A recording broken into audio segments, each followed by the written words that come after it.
Hi, welcome to VYAPT Growth Series, Season 3, Episode 9. And in our growth series today, we have with us Mr. Sayeed Ahmed, CEO of Biesse India and Chairman, Indo-Italian Chamber of Commerce and Industries. We'll get to know more about him as we move ahead. Join me to welcome Mr. Sayeed Ahmed in VYAPT Growth Series. Namaskar, Sayeed. Namaste, Pankaj ji, and good morning to all your viewers. It's a great pleasure to be here, and thank you for the opportunity by VAPT, to be here and discuss with you. So pleasure. Thank you so much, Ms. Saeed. It has been our pleasure to have you on our platform, and we are going to have an exciting 30 minutes with you as we move ahead to ponder around the growth of the industry you are representing. Uh, I'll move on to my first curiosity with a plethora of experience you carry more than 3 decades. Can you talk around the growth strategies which have been most effective in establishing a strong foothold for the machinery and equipment industry? Yes, Pankaj, that's really very good question and very close to our heart here.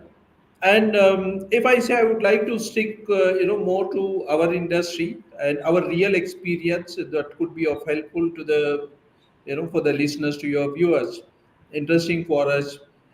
BSA, is an Italian company based in Pesaro, and it was established there in 1969. And we are in India from 2006. We were incorporated. Actual operation started in 2007.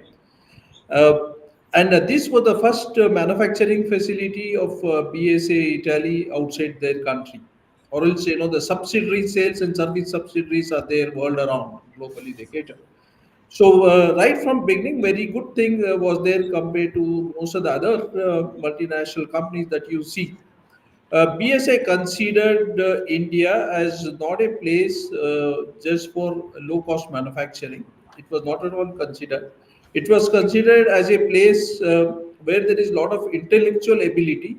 Way back in 2006 7, even for manufacturing, we were already there on international scene, for the IT industry, and manufacturing was less. But they foresee that we should not be taking the opportunity as a low cost manufacturing, but as a hub where there is a lot of intellectual capability in the people. The demographics are there, and there are a lot of technically qualified people who can come up to that. I think that was a very good point for BSA, because the whole strategy that got rolled out was on these premises. So what BSA did, I could put, as a five pillars of our growth strategy. And the first, definitely, it will come is people. That's where, BSA also thought about people in India and this.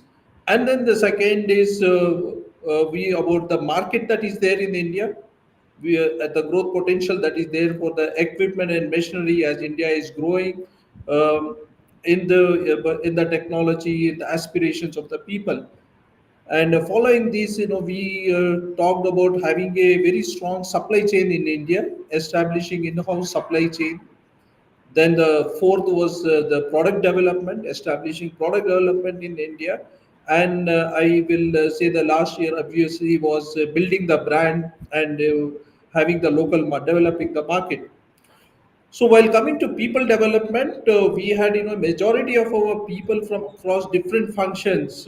We had a very structured program of developing the people in the all competencies that was required to establish our business. It's manufacturing, then it is service, and the other was in the product development. So competencies was developed in a very structured way, and more importantly, was a very strong culture was established in the company, so that everyone imbibes what is the vision, mission, and the values of the company. And the training was that was given was very intense across all the level. There was an emotional connect for the people of working, in India and making the brand India world over, because very beginning it was made, that we are going to be exporting, and the emotional connect was there. And we brought in, state of the art technology to be made in India. And that was there across the shores, it was to be sent across. So this emotional connect and the passion to have the quality that was acceptable, worldwide as a world class quality, was imbibed. So the people development was really important, and we have a very thriving HR culture of keeping the company young in its quest for learning and adaptability, and always being young to learn new things and going ahead. The second, we set up a That's very strong supply chain that including the factory, which is vertically integrated, uh, incorporating the lean manufacturing concepts in the company. So that became a cornerstone for maintaining our quality and cost competitiveness. And obviously, across the world, we were exporting. We also had to face competition from both European and Asian manufacturers. And third was product development. India is known for equipment and machinery. Bangalore is a hub for machine tool. Bangalore is known for IT industry, electronics, and so many other things. Among them is also a hub for machine tool industry right from beginning. So there is a local talent, and we establish our own capability of doing the product development.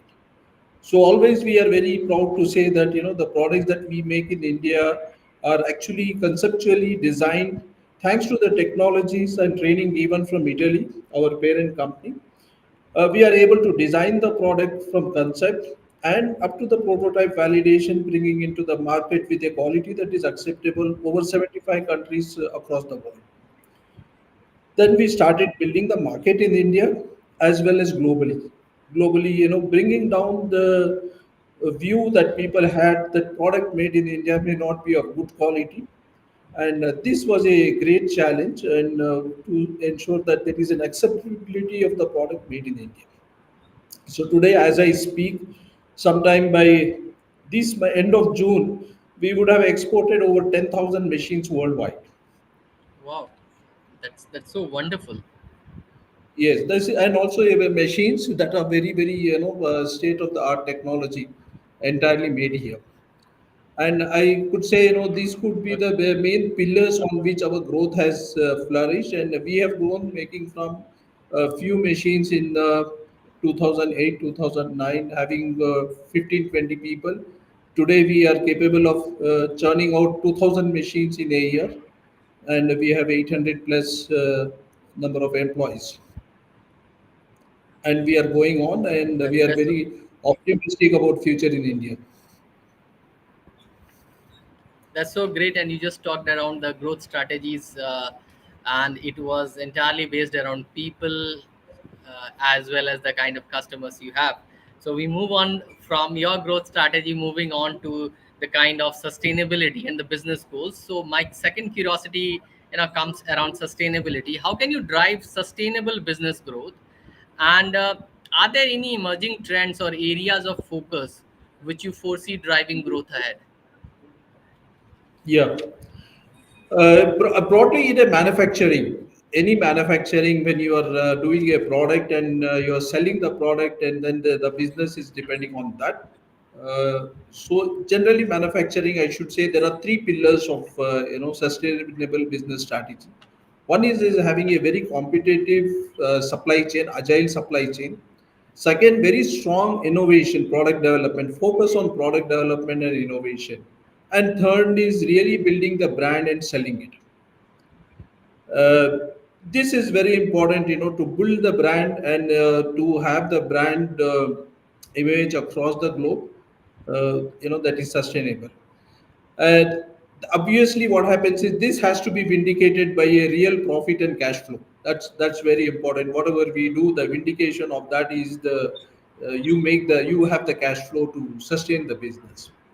And today, when coming particularly for BSA, for us to sustain growth, India is a big opportunity because we are moving from largely manual work or small hand tool done things to more of mechanization.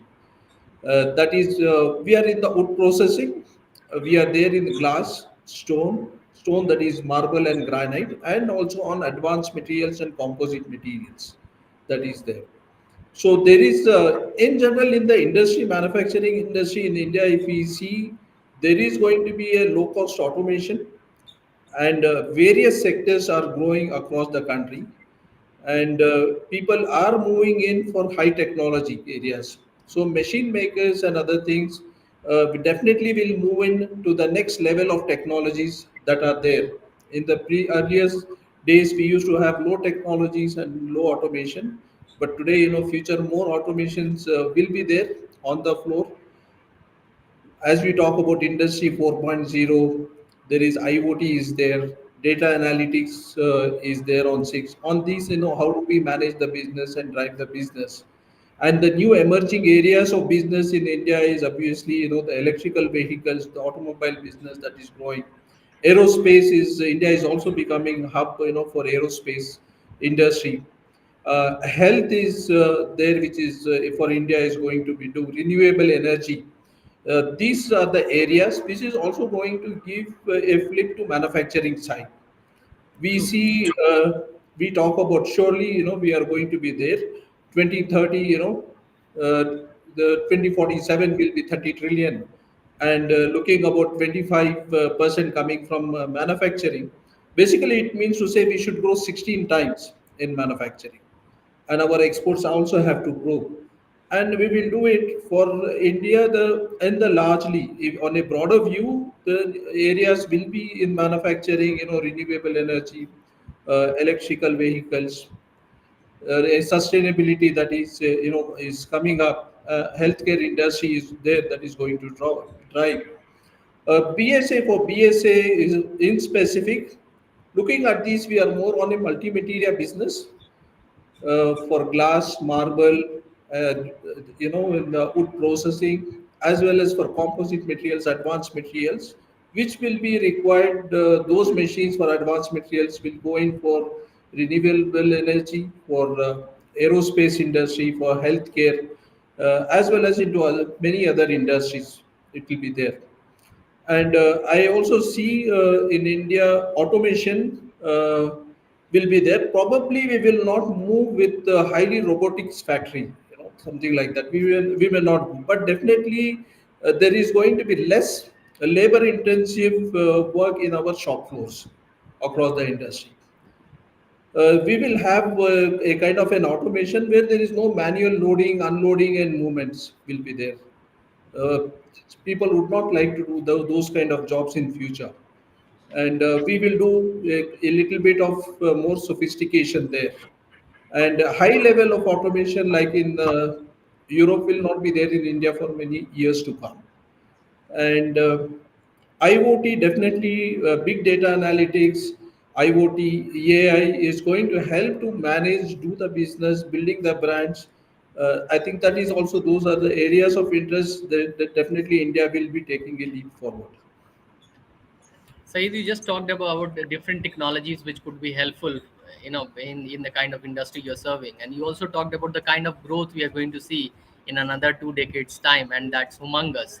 And I'm sure, as we see the kind of growth, we are definitely, looking at a lot more in terms of technology advancement, a lot more innovation coming in this particular field as well. uh, when we talked around sustainability, and you had some of the features expressing that, my next question is around localization of products, manufacturing localization. And you also have a factory here in India wherein you, as you rightly talked around that, a lot amount of the products are exported outside India. So, looking at the diverse market you cater to, how crucial do you consider the adaptation of localization of products in terms of generating further employment? I'm sure you have your growth plans with you. And are there any specific technology advancements that have significantly contributed for the success of the industry? Yeah, see, in fact, localization is very much key when you talk about the in generally manufacturing industry, and when we talk about making the products in India, equipment and machinery, when we are doing it, because your competitiveness, quality, and other things will depend upon the high level of localization, more value addition as we talk in the industry. If there is a high value addition, then we can take the advantage of the local talent, local materials, and the local capabilities. Definitely, when the value addition is less, India being considered, if India is being considered just as a low cost manufacturing destination, that will not really serve the purpose. We should be having high localization in our industry, and that is what BSA has been doing. We say that we design the machines, and almost the entire machine is made in India. What we are doing it, we make the entire machine, except high level of localization to the extent of 70% and more, and the other few things on electronics, which is our own patented product coming from Italy on the like the software we do it and put in our machines, which is our own product. So our target is, except for the products, our own sister units are doing it. Entirely everything is to be localized. We should see it in India. There is India. There are a lot of on a journey of manufacturing. A lot of items have to be developed in India, both electrical, mechanical, electronics. You could cut across all the processes. There is a big opportunity for medium scale industry to do it. The small scale industry may not be able to afford it, but definitely medium and beyond that, big electrical, electronics, and the automation side. So, and obviously, that is where the employment generation happens. Our kind of a industry, for every employee that we are having, we generate six or seven, number of employee generation outside. Oh, So, wonderful. high level of localization definitely will give a lot of employee generation. And if you talk about the what is the opportunities that are there in for us in this, and what is it driving? I should say, for us, I discussed earlier, we are in a multi-material business, and we are catering across various sectors of the industries. If you talk about stone and manual work,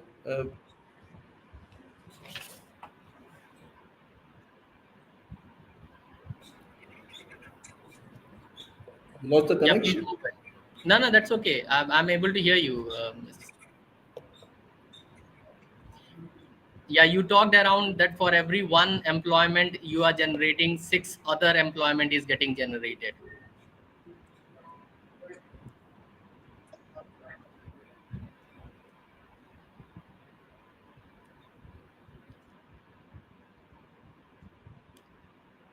I think there's some internet issue. We another 1 minute will be here.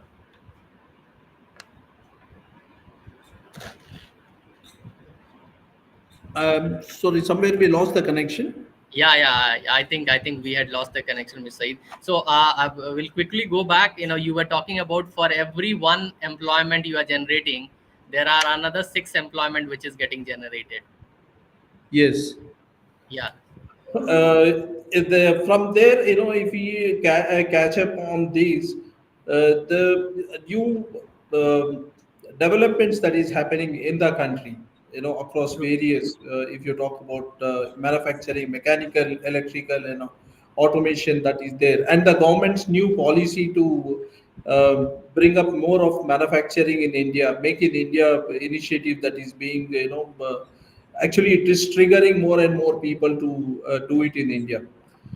This is, on a larger scale is that, and more specific when we come to our industry, we see that the requirement in India to go in for more automation side, they are shifting from low level of technologies to higher level of technologies, both for the reason of employment, as well as the reason that higher technology, higher quality, and then they are not just meeting the needs in India, as well as they are exporting. In high value addition, India is still a net importer.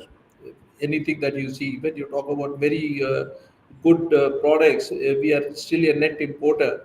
And if we adopt similarly, if we go in for better technologies in India, we could not just meet the entire requirements in India, we could also become a net exporter of products.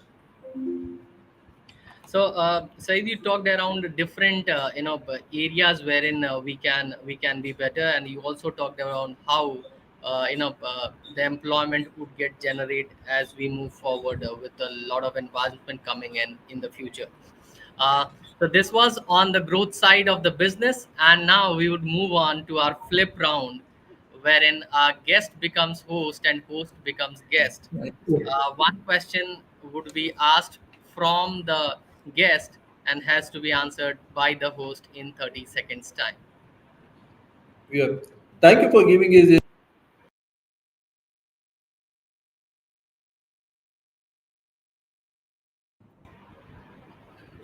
Pankaj, this is something, I'll be interested to ask. You are meeting a lot of people. You have been discussing about so many growth, and very much you have talked about growth series, and it will be learning for me. If you could just tell me that, how do you handle situations, where a client's expectations are aspirational? Okay, so in fact, I would. This is a wonderful question, and I have not met a single client wherein the growth expectations are not aspirational. Uh, but sometimes it becomes very difficult to handle a client. You know why? Because uh, there is a difference between an aspiration and a realistic things. Because realistic things does depend upon your internal and external environment conditions. Okay. So first of all, I would say that obviously it's nice to be aspirational, but because that drives us to move forward towards our vision. But at the same point of time, we definitely have some pointers which can help us to attain those aspirations. So obviously, more of a realistic point of view, what could be achieved, and where are the pointers, what are certain let's say connotations which can help us to achieve what is an aspirational thing. So we make a journey towards an aspiration rather than moving directly on the aspiration part. So we create a ladder around it, so that first of all we come up with a feed the low hanging fruits primarily on whatever which is possible, and then we move towards aspiration. So you rightly talked about that. Obviously, in a client look at aspirations, but it's very important to structure those aspirations towards the realistic environment. Yes, yes. Yeah, that's true. Many times it happens for us that that's our vision of giving them solutions. So the aspirations of clients are there, and some we have to really teach them how it can be met with our technologies and with our solutions. Correct, correct. uh, Saeed, I move on to our next round, which is the last round, learning on the go. uh,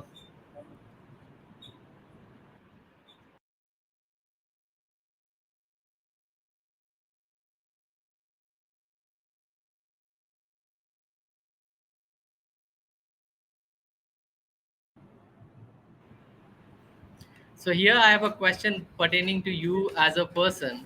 Can you narrate an incidence or an incidences or something learnings that has been a source of incredible learning for you? Because your journey has been aspirational for many people who are watching or would be watching this video in coming days time. But would definitely love to know more about your learnings which you have gained along the way. Yeah, a very quite long time. I discussed in the beginning of this discussion. About we developed our strategy on people and culture. And in one of my early stages of SBU head in my earlier company, we implemented world-class manufacturing, and sustaining that actually has to be done by the people across the company on this. And it was really making the people to understand, and then as far as the training is there and you talk everything is fine, and you see the deterioration is coming very fast. And that always is something which feel leaders will feel let down. And our coach was there, and he just took around the company and showed the garden, which was very well tended, the garden. And there were certain areas which were not attended, and there were weeds growing and other things. So a very simple example to say that you really, when you want to bring a culture, it is like attending a very well tended garden. You really need to take care. It happens over a time, that every day you instill the values, you showcase to them, you demonstrate to them what it is and why it is required. And not to lose heart when people are suddenly falling back, but take them forward, because people will change, but it will take time. Building a culture in a company will take time, and it does not happen by hanging the boards on the wall or making certain speeches and having some functions. You then you expect that people are going to follow the next year, that it will become sustained. It happens over a time. It takes a lot of time to build culture, and once you are there, you take off. Anyone comes into the company, really will imbibe the culture, whatever may be the values and other culture that is going to be there.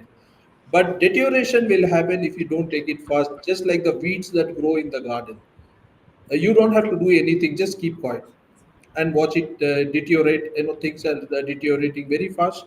So in an organization culture, this becomes very important, that till a strong culture is established, you really need to weed out unpleasant things, the values or activities, the demonstration of work that people do which is not acceptable. You really need to identify and have a high level of not a non-acceptability of such things, and weed it out. Slowly things will be better. Any company will thrive on a very good and strong culture, and that takes time. It's like tending a good garden, and the more exotic plants you have got, the more you need to take care of it. That's so wonderful, Saeed. I remember, reading somewhere that you take care of your people, and your people will take care of your business, Yes, yes, and that's yes, why you. That's what a leader you are. A people person who believes in your people, and then they produce fantastic results for the business. It yes, has yes. been quite a significant experience for us to have you in VYAPT Growth Series and discuss on plethora of topics, including growth. I wish you all the best in coming years time, and I wish all the best for BSE India in terms of the growth aspirations ahead. Thank you so much for being a part of VYAPT Growth Series. Thank you, Pankaji, and your group. It has been very interesting. A lot of learning from you, and wish to meet you sometime and keep this learning, always. Thank you Namaste. so much.